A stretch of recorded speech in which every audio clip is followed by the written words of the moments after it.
Hey students, in this video we're going to continue our discussion on gas law calculations, and we're going to take the laws that we've talked about and the parameters that we've been looking at. So we're going to take pressure, volume, and temperature, Boyle's law and Charles' law, and we're going to combine them to form what's referred to as the combined gas law. So this isn't too deviant from what we've already been doing, so I'm going to move through this a little bit quicker. So again, we're taking Boyle's law, and we're taking Charles' law, and there's Gay-Lussac law, and we're combining them into one law. Basically, we're combining them into the combined gas law.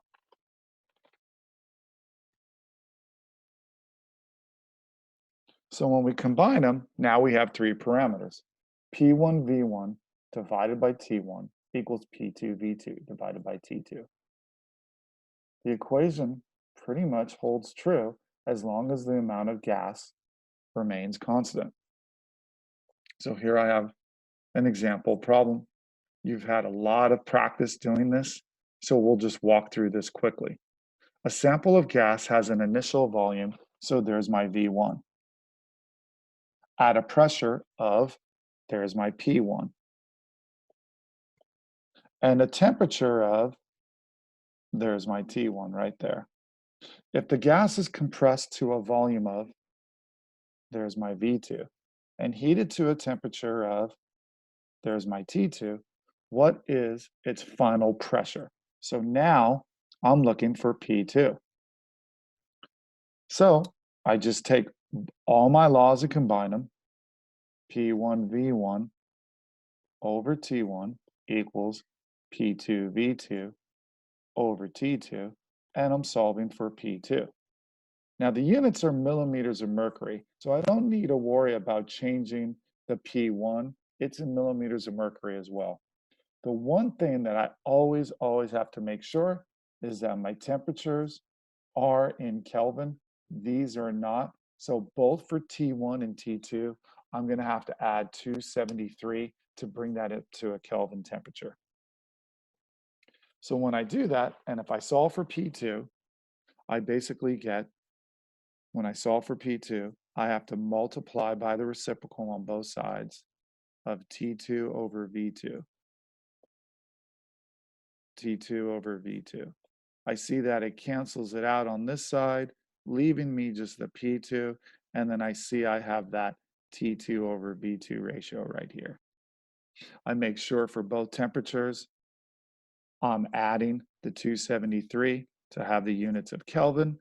I plug everything in to this quotient, and I get the units of millimeters per mercury because my Kelvin cancel, my milliliters cancel, and the only thing left is millimeters of mercury. I'm left with 3 sig figs. Why is that? I see from all my measurements, 158 is 3 sig figs, 735 is 3 sig figs.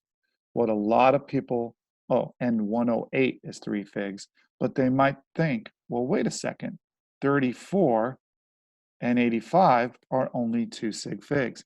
But remember, we have to use the rules for significant figures and calculations.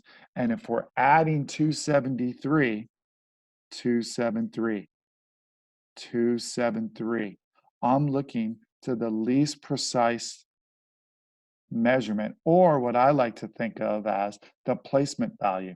And the placement value goes to the ones place. So as a result, 307 is to the ones place, and 358 is to the ones place.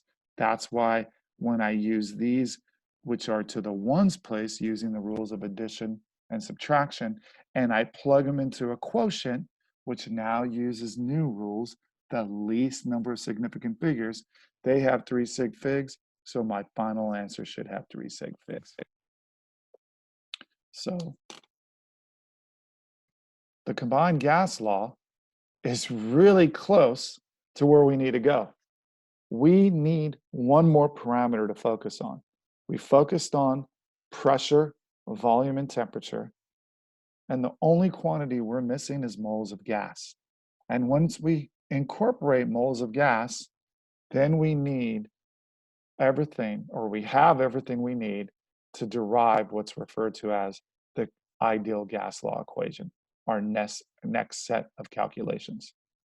So I want to thank you guys for being patient and hope this video helps. And we'll move on to the next video, which is the ideal gas law.